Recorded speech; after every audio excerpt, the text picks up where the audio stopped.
In this tutorial, I will guide you on how to apply Ryanair promo code. Now, the first thing we need to do is just open the Ryanair app and log in or sign up if you don't have an account. And after that, select book a flight.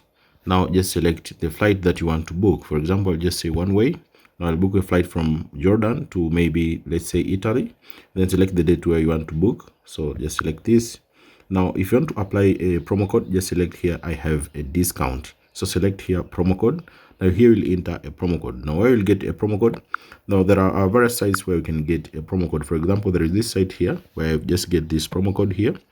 Okay, just search here on Google, just write Ryanair promo code. So just search this Ryanair promo code. Now there are a lot of sites where you can click and get a promo code. I prefer this site here. Just go to your app here and enter the promo code. So I'll paste it here like this and select let's go.